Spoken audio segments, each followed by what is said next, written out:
বই বিলাস, সকল প্রকার বইয়ের বিশ্বস্ত প্রতিষ্ঠান। আমরা অনলাইনে বই সরবরাহ করে থাকি। ঠিকানা ৪৯ রাজা মেনশন, দ্বিতীয় তলা, জিন্দাবাজার, সিলেট। لبيك اللهم لبيك لبيك لا شريك لك لبيك إن الحمد والنعمة لك والملك لا شريك لك لبيك اللهم لبيك.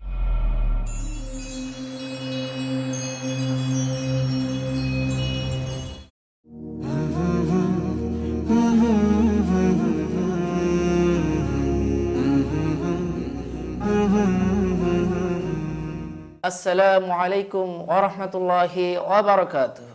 বিসমিল্লাহির রহমানির রহিম। ইন্নাল হামদুলিল্লাহি হামদাশ শাকিরিন ওয়াস সালাতু ওয়াস সালামু আলা রাসূলিহিল আমিন ওয়া আলা আলিহি ওয়া আসহাবিহি ওয়া আহলি বাইতিহি আজমাইন। সুপ্রিয় দর্শক শ্রোতা, সিলেট ভিশন টিভির সাপ্তাহিক ইসলামী আলোচনা অনুষ্ঠান পথ ও পাথেয়, এই আয়োজনে আমি আপনাদের সাথে আছি ইমদাদুল হক জুবায়ের। এই মুহূর্তে দেশে বিদেশে কাছে দূরে যে যেখান থেকে আমাদের অনুষ্ঠান দেখছেন, আপনাদের সকলকে জানাচ্ছি আন্তরিক প্রীতি ও শুভেচ্ছা। আজকের বিষয় বিজ্ঞান আবিষ্কারের মূল উৎস আল কোরআন। এ বিষয়ে কথা বলার জন্য আজকে আমাদের স্টুডিওতে আমরা আমন্ত্রণ জানিয়েছি বিশিষ্ট ইসলামী চিন্তাবিদ ও গবেষক ডক্টর আবুল হোসেন মোহাম্মদ সুলাইমান। আসসালামু আলাইকুম ওয়া রাহমাতুল্লাহ। ওয়ালাইকুম সালাম ওয়া রাহমাতুল্লাহি ওয়া বারাকাতুহু। জি মোহতারাম, কেমন আছেন? আলহামদুলিল্লাহ। আমরা আপনার জন্য আল্লাহ পাকের দরবারে জাযায়ে খায়ের কামনা করছি যে আপনার জীবনের গুরুত্বপূর্ণ সময় থেকে কিছু সময় আমাদেরকে দিয়েছেন, এজন্য আপনার কৃতজ্ঞতা স্বীকার করছি আর আজকের আলোচনায় আপনাকে স্বাগত জানাচ্ছি। আপনাকেও অসংখ্য ধন্যবাদ। আপনার মাধ্যমে সম্মানিত দর্শক শ্রোতাকেও আন্তরিক অভিনন্দন। জি মোহতারাম, আসলে আজকের বিষয় একটি গুরুত্বপূর্ণ বিষয় হচ্ছে বিজ্ঞান আবিষ্কারের মূল উৎস আল কোরআন। আমরা জানি ঝামেলাপূর্ণ এই সংক্ষিপ্ত জগতে কমপ্লিট কোড অফ লাইফ হিসেবে ভূষিত মানব জাতির হেদায়ত সম্মত যে মহা নিয়ামত, সেটা হচ্ছে আল কোরআন। পাশাপাশি যদি আমরা বিজ্ঞানের অবদানকে দেখি, তাহলে দেখা যায় বিজ্ঞান আমাদের চলার পথকে সহজ করে দিয়েছে। এদিকে বিজ্ঞান এবং কোরআন দুটি পৃথক জিনিস। এক্ষেত্রে বিজ্ঞানের অবদান বেশি না কোরআনের অবদান বেশি? আপনি কি বলবেন এ বিষয়ে? ইন্নাল হামদুলিল্লাহ আলহামদুলিল্লাহি ওয়াহদা ওয়াস সালাতু ওয়াস সালামু আলা মান লা নাবিয়্যা বা'দা, আম্মা বা'দ। সম্মানিত দর্শক ও শ্রোতা, আল্লাহ তাআলা এই পৃথিবীতে মানব জাতি তথা বিশ্ববাসীর জন্য সর্বশেষ এবং চূড়ান্ত নাজিলকৃত মহাগ্রন্থ হচ্ছে মহাগ্রন্থ আল কোরআন। যেই কোরআন এমন কোনো বিষয় নেই, এমন কিছু বিষয়ের উল্লেখ বাকি রয়েছে এরকম না, বরং সব বিষয়ই কোরআনে উল্লেখ রয়েছে। মানব জাতির ইহকালীন কল্যাণ, পরকালীন মুক্তিসহ যাবতীয় বিষয়ে সুস্পষ্ট নির্দেশনা আল কোরআনে রয়েছে। ব্যক্তি, সমাজ, রাষ্ট্র সব বিষয়ে কোরআনে রয়েছে। পাশাপাশি মানুষ কিভাবে চলবে, তার সমাজ পরিচালনা করবে, এক্ষেত্রে আমরা আমাদের দৈনন্দিন জীবন সহ সমাজের সার্বিক বিষয়ে বিজ্ঞানের অবদান আমরা অস্বীকার করার মতো নয়, বরং বিজ্ঞান আমাদেরকে আমার চলার পথকে সহজ করে দিয়েছে। এক্ষেত্রে এই যে বিজ্ঞান এর অবদান এগুলো যে আবিষ্কার করা হয়েছে, কোথা থেকে আসলো? এটার কি কোনো ভিত্তি আল কোরআনে পাওয়া যায়, না চিন্তা চেতনা আলোকে স্বাভাবিকভাবে এগুলো তৈরি হয়েছে, আবিষ্কার করা হয়েছে, না আল কোরআন থেকে এগুলো সংগ্রহ করা হয়েছে? এই বিষয়ে মূলত আমার আলোচ্য বিষয় হিসাবে আমি সম্মানিত দর্শক ও শ্রোতাদেরকে এই বিষয়ে কোরআনের আলো আলোকে বিজ্ঞানের অবদান যেগুলো রয়েছে এ বিষয়ে কিছু আলোচনা করার চেষ্টা করব। ওমা তৌফিক ইল্লা বিল্লাহ। সম্মানিত দর্শক ও শ্রোতা, আল্লাহ রাব্বুল আলামিন সূরাত আন-নামলের 75 নম্বর আয়াতে ঘোষণা দিচ্ছেন, ওমা মিন গায়বাতিন ফিস সামাই ওয়াল আরদি ইল্লা ফি কিতাবিম মুবিন। আসমান এবং জমিনে কোনো গোপন রহস্য নেই যেগুলো আল কোরআনে সুস্পষ্টভাবে বর্ণনা করা হয় নাই। আল্লাহ রাব্বুল আলামিন এই কোরআন সব বিষয়ে বর্ণনা রয়েছে। অনুরূপভাবে বিজ্ঞানও এখান থেকে এই অন্য কিছু নয়, বিজ্ঞানও এখানে অন্তর্ভুক্ত। আল্লাহ রাব্বুল আলামিন সূরাতুল ইয়াসিনে ঘোষণা করেছেন, ইয়াসিন ওয়াল কুরআনিল হাকিম, বিজ্ঞানময় কোরআনের শপথ। তাহলে বোঝা যায় গোটা কোরআনই হচ্ছে বিজ্ঞান। আল্লাহ রাব্বুল আলামিন কোরআন শরীফের মধ্যে, কোরআন মাজিদের মধ্যে কম বেশি 6666টি আয়াত রয়েছে, যদি ইখতিলাফ রয়েছে। এর মধ্যে থেকে প্রায় 750টি আয়াত বিজ্ঞান বিষয়ক রয়েছে। সুবহানাল্লাহ। আল্লাহ রাব্বুল আলামিন এমন কোরআন সম্পর্কে অনেক কিছু বলেছেন। এর মধ্য থেকে সূরাত আনআমের 38 নম্বর আয়াতে আল্লাহ তাআলা ঘোষণা দিচ্ছেন, মা ফাররাতনা ফিল কিতাবি মিন শাইইন, কোনো কিছু বাদ যায় নাই, সব কিছু বর্ণনা আল কোরআনে রয়েছে। তাহলে যে বিজ্ঞানের অবদান, এই বিষয়ে বিজ্ঞান কোরআন থেকে গ্রহণ করা হয়েছে না স্বাতন্ত্রিকভাবে বিজ্ঞান এগুলো অটোমেটিকভাবে উৎপন্ন বা আবিষ্কার করা হয়েছে, এই বিষয়ে যদি আমরা কোরআনকে গবেষণা করি, কোরআনের দিকে যাই, তাহলে এটা সুন্দর সমাধান পাওয়া যায়। আজকে দেখেন আল্লাহ রাব্বুল আলামিন রাসূল মাকবুস সাল্লাল্লাহু আলাইহি ওয়াসাল্লামকে মেরাজে নিয়ে গেছিলেন। আল্লাহ রাব্বুল আলামিন ঘোষণা করেছেন, সুবহানাল্লাযী আসরা বিআবদিহি লাইলাম মিনাল মাসজিদিল হারামি ইলাল মাসজিদিল আকসা। আল্লাহ রাব্বুল আলামিন তার বান্দাকে মসজিদে হারাম থেকে মসজিদে আকসা পর্যন্ত রাত্রিবেলা ভ্রমণ করিয়েছিলেন। এই বিষয়টুকু যখন মেরাজ আল্লাহ রাসূলের জীবদ্দশা সংঘটিত হয়েছিল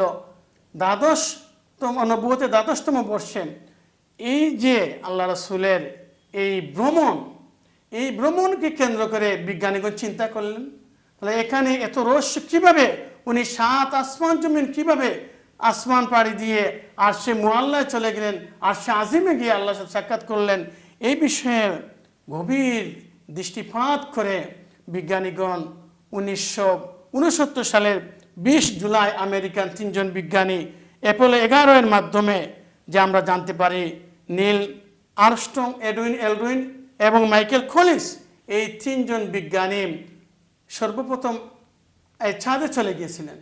সেখানে যাওয়ার পরে ওনারা চাঁদ এমন এক বিষয় যে পৃথিবীর একমাত্র উপগ্রহ, যেটা এই পৃথিবী থেকে তার দূরত্ব হলো আমরা জানতে পাই 2,40,000 মাইল। এখানে এত কিউরিসিটি যাওয়ার জন্য বিজ্ঞানীগণ গিয়েছেন। যাওয়ার পরে সেখানে দেখলেন একটা এই বিদীর্ণ রেখা রয়েছে, ওখান থেকে কিছু পাথর নিয়ে আসলেন। দুনিয়াতে আসার পরে পৃথিবীতে এসে 6 মাস গবেষণা করে ওনারা কি করলেন, একটা রিপোর্ট দিলেন। যে রিপোর্টের মধ্যে রয়েছে যে এই যে বিদীর্ণ রেখা, এটা হলো 1400 বছর পূর্বে ঘটানো হয়েছে, যেটা চাঁদ দ্বিখণ্ডিত হয়েছিল। ওইটা ওনারা যখন বললেন, এর 1400 বছর আগে দেখেন আল্লাহ রাব্বুল আলামিন যে তারা রিপোর্ট দিলেন 1400 বছর পরে, 1400 বছর আগে আল্লাহ রাব্বুল আলামিন এটা বলে দিয়েছেন, ইকতারাবাতিস সাআ ওয়ানশাক্কাল কামার, যে কিয়ামত নিকটবর্তী, চাঁদ দ্বিখণ্ডিত হয়েছে।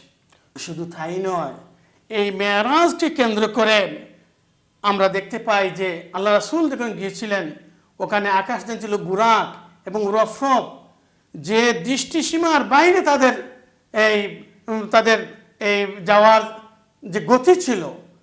বিজ্ঞানীগণ চিন্তা করলেন, তাহলে এটা দুনিয়াতে আমরা কি করব, এরকম একটা গতিসম্পন্ন আমরা একটা যন্ত্র আবিষ্কার করব। আমরা দেখতে পাই এই মেরাজকে কেন্দ্র করে যুক্তরাষ্ট্রের বিজ্ঞানী রবার্ট গার্ডার্ড 1926 সালে রকেট ইঞ্জিন আবিষ্কার করলেন। শুধু তাই নয়, দেখেন এখান থেকে কেন্দ্র করে টেলিভিশন আবিষ্কার করা হচ্ছে। যখন আল্লাহ রাসূল গেলেন এই মেরাজে, এসে বললেন যে আমি কি করেছি, আসমান 7 আসমান পাড়ি দিয়ে মেরাজে আল্লাহর দর্শন, জান্নাত জাহান্নাম দেখেছি। তখন তারা বলল, তাহলে আপনি কি করেছেন মসজিদে আকসা, আপনি এই বাইতুল মুকাদ্দাস এর কি দেখেছেন আপনি বলেন। আল্লাহ রাব্বুল আলামিন তার এই উত্তরের জন্য তার চোখের সামনে বাইতুল মুকাদ্দাস নিয়ে আসলেন। আনার পর আল্লাহ রাসূল সব দেখে দেখে বললেন। তাহলে উনি হুবহু যখন বলে ফেললেন, বিজ্ঞানীগণ চিন্তা করলেন, তাহলে এইভাবে যে দেখা যায় এরকম একটা যন্ত্র আবিষ্কার করব। স্কটল্যান্ডে বিজ্ঞানী জন লগি বেয়ার্ড 1925 সালে উনি কি করলেন, টেলিভিশন আবিষ্কার করলেন। তাহলে দেখেন এই যে মেরাজকে কেন্দ্র করে এতগুলো বিষয় আবিষ্কার করা হয়েছে। আমরা যদি কোরআনের দিকে তাকাই, তাহলে আল্লাহ রাব্বুল আলামিন সূরাতুন নিসার 163 নম্বর আয়াতে ঘোষণা করেন, ইন্না আওহাইনা ইলাইকা কামা আওহাইনা ইলা নূহ, আমি আপনার প্রতি এরকম ওহী অবতীর্ণ করেছি যেভাবে ওহী অবতীর্ণ করেছিলাম নূহ আলাইহিস সালামের প্রতি। যখন ওহী আগমন হতো তখন বিভিন্ন পদ্ধতিতে, এর মধ্যে অন্যতম প্রথম পদ্ধতি হল সিলসিলাতুল জারাস, ঘণ্টাধ্বনি বাজত। তাহলে এটাকে কেন্দ্র করে বিজ্ঞানীগণ চিন্তা করলেন, এই যে ঘণ্টাধ্বনি, এখানে যুক্তরাষ্ট্রের বিজ্ঞানী আলেকজান্ডার গ্রাহাম বেল 1876 সালে টেলিফোন আবিষ্কার করলেন। সম্মানিত দর্শক শ্রোতা, শুধু তাই নয়, এই যে বিজ্ঞানের আবিষ্কার কোরআন থেকেই। আল্লাহ রাব্বুল আলামিন সূরাতু কাফের 18 নম্বর আয়াতে ঘোষণা দিচ্ছেন, মা ইয়ালফিযু মিন কাউলিন ইল্লা লাদাইহি রাকীবুন আতীদ। মানুষ যে কোনো কথাই বলে না কেন, তার সেই কথাগুলো একজন ফেরেশতা কি করে পরিদর্শক হিসাবে এটা অত সুন্দরভাবে সংরক্ষণ করে রাখেন। এটা এই যে কোরআনের আয়াতকে গবেষণা করে যুক্তরাষ্ট্রের বিজ্ঞানী ডলমেয়ার 1893 সালে টেপ রেকর্ডার পদ্ধতি আবিষ্কার করেন। এরপরে দেখেন এই যে আমরা যেটা আমাদের দৈনন্দিন সমাজে যেটা ফ্রিজ ব্যবহার করি, এই ফ্রিজ আবিষ্কারের দিকে যদি আমরা লক্ষ্য করি তাহলে এটা কোরআন থেকে নেওয়া হচ্ছে। আল্লাহ রাব্বুল আলামিন সূরা আল গাশিয়াতে ঘোষণা করেছেন, আফালা ইয়ানজুরুনা ইলাল ইবিলি কাইফা খুলিকাত, যে তারা কি লক্ষ্য রাখে না, চিন্তা করে না, দেখে না যে কিভাবে আল্লাহ রাব্বুল আলামিন উটকে সৃষ্টি করেছেন। দেখেন এই উট যে আল্লাহ রাব্বুল আলামিন কেন উটের কথা বললেন, এত গুরুত্বপূর্ণ কি তার মধ্যে রয়েছে। উট হলো এমন এক প্রাণী, যে প্রাণী কি করে, যে তার খাদ্য পানি 6 মাসের জন্য সে কি করতে রিজার্ভ রাখতে পারে, নষ্ট হয় না। বিজ্ঞানীগণ চিন্তা করলেন এরকম একটা প্রাণী। শুধু তাই নয়, তাফসীরের মধ্যে রয়েছে যে এই উট তার যে কোনো সাইক্লোন যখন আসে তখন তার মুখ, শেপ, নাক বালুর নিচে রেখে শ্বাস প্রশ্বাস নেওয়া লাগে না, দীর্ঘদিন সে বেঁচে থাকতে পারে এই শ্বাস প্রশ্বাস ছাড়া। এরকম আল্লাহ রাব্বুল আলামিন তার অন্যতম বৈশিষ্ট্য দিয়েছেন। এইটা তো রয়েছেই। এছাড়া দেখেন আল্লাহ রাব্বুল আলামিন তার কালামুল্লাহতে ঘোষণা করেছেন, বখতে নসর কর্তৃক জেরুজালেমে একটা গ্রাম যখন ধ্বংস করে দেওয়া হলো, হয়তো উজাইর আলাইহিস সালাম ওইদিকে যাচ্ছেন, যাওয়ার পরে তিনি দেখলেন যে এই ভূমিটা বিরান ভূমি হয়ে গিয়েছে, শ্মশানে পরিণত হয়েছে। তিনি আক্ষেপ করলেন, হায় রে, এরকম একটা জনবসতিপূর্ণ জায়গা ছিল, এটা কি আর কোনোদিন হবে? এটা তো আর কখন হবে না। আল্লাহ রাব্বুল আলামিন হযরত উজাইর আলাইহিস সালামকে কি করলেন, মৃত্যু দিয়ে দিলেন। তিনি 100 বৎসর এই মৃত্যু অবস্থায় ছিলেন। এরপরে আল্লাহ রাব্বুল আলামিন তাকে আবার প্রেরণ করলেন।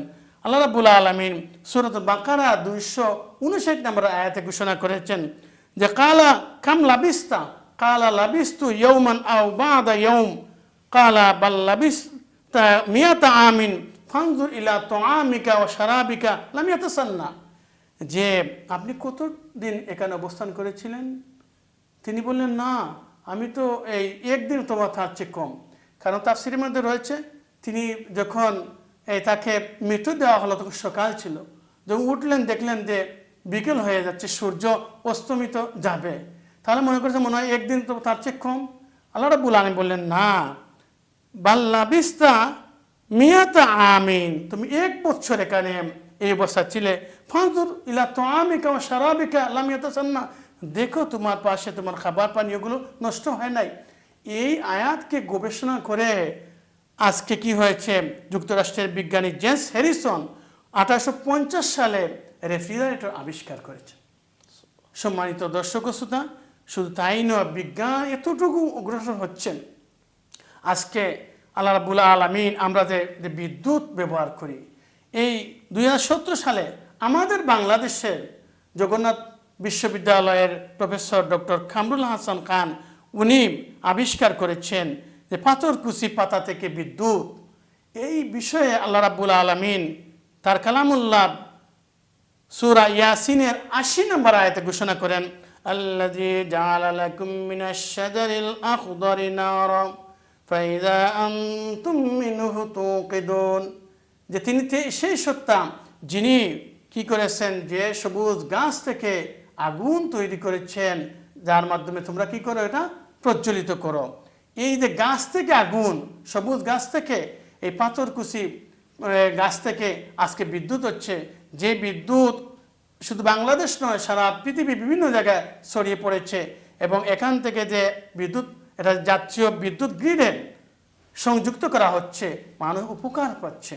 তাহলে যে কথাটি বলতে চাচ্ছি আপনার মাধ্যমে সম্মানিত দর্শক ও শ্রোতাকে, আমরা যদি এই কোরআনের প্রতিটি বিষয়ে যদি আমরা গবেষণা করি, তাহলে দেখা যাবে এমন কোনো বিষয় নেই যেটা কোরআন থেকেই সংগ্রহ করা হয় নাই। বরং আজকে যে এই অমুসলিম আমাদের এই ভাইয়েরা গবেষণা করে যেভাবে আবিষ্কার করছেন, আমাদের উচিত আজকে কোরআনের দিকে চলে যাওয়া। মোহতারাম, আপনি যে দালিলিক উপস্থাপনা করলেন, যে দলিলগুলো, এখান থেকে আমরা বুঝতে পারলাম যে বিজ্ঞান আল কোরআন থেকেই মূলত বিজ্ঞানের আবিষ্কারটা। তো বর্তমান সময়ে আমাদের মুসলমানদের করণীয় কি? বর্তমানে এই প্রেক্ষাপটে আমি যে কথাটি আমাদের এই মুসলিম গবেষকদেরকে এবং মুসলিম বিজ্ঞানীদেরকে অনুরোধ করতে চাই, যে আজকে যদি আমরা পৃথিবীর বিভিন্ন আবিষ্কারকের দিকে তাকাই, তাহলে এদিকে আমাদের মুসলমান ভাইদের অংশগ্রহণ নগণ্য। আমাদের উচিত কোরআনের প্রকৃত উত্তরাধিকারী মুসলমান হিসাবে, এটার দাবিদার হিসাবে কি করে তারাই গবেষণা করবে। আজকে আমরা কোরআন থেকে সরে যাওয়ার কারণেই আজকে আমরা অপদস্থ হচ্ছি, নির্যাতিত হচ্ছি, নিষ্পেষিত হচ্ছি, নিপীড়িত হচ্ছি, বঞ্চিত হচ্ছি, অবহেলিত হচ্ছি। সুতরাং আমাদের কোরআন নিয়ে বেশি বেশি গবেষণা করতে হবে। আমরা এই কোরআনকে যত বেশি গবেষণা করবো, আল্লাহ রাব্বুল আলামিন বলে আফালা ইয়াতাদাব্বারুনাল কোরআন, তারা কি কোরআন নিয়ে গবেষণা করে না? সুতরাং আমাদের উচিত হলো কোরআন নিয়ে যত বেশি গবেষণা করব, রিসার্চ করব, কোরআনে সব কিছু রয়েছে। একেবারে এই পৃথিবীর এই প্রথম থেকে শেষ পর্যন্ত যাবতীয় বিষয় যেহেতু আল কোরআনে রয়েছে, সুতরাং এখান থেকে আমাদের সকল বিষয়ে গাইড নিতে হবে। এখান থেকে আমার চলার পথের পাথর সংগ্রহ করতে হবে, যার মাধ্যমে ইহকালীন কল্যাণ হবে, পরকালীন মুক্তিও পাওয়া সম্ভব। সুতরাং আমাদের কোরআনের কোনো বিকল্প নেই। অবশ্যই আমরা যদি এই কোরআনের দিকে যাই, তাহলে আমরা আমাদের যে এই হারানো গৌরব, এটা ফিরে পাওয়া সম্ভব হবে। আল্লাহ রাব্বুল আলামিন আমিষও প্রত্যেকেই কোরআন হাদিসের গবেষণার মাধ্যমে নিজে উপকৃত হওয়া, সমাজকে উপকৃত করা, দেশ জাতি বিশ্বকে যাতে এই কোরআনের লাইট দিয়ে আলোকিত করতে পারি, এই প্রত্যাশা ব্যক্ত করে সবাইকে মুবারক জানিয়ে আমি আমার আলোচনা শেষ করছি। আসসালামু আলাইকুম রহমতুল্লাহ।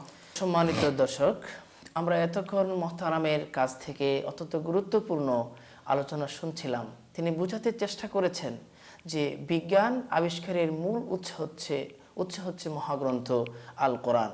তাই আল কোরআন আমাদেরকে বেশি করে অধ্যয়ন করতে হবে। আল কোরআন অধ্যয়নের মাধ্যমেই আমরা বুঝতে পারবো যে বিজ্ঞান আবিষ্কারের পেছনে আল কোরআনের কি ভূমিকা রয়েছে।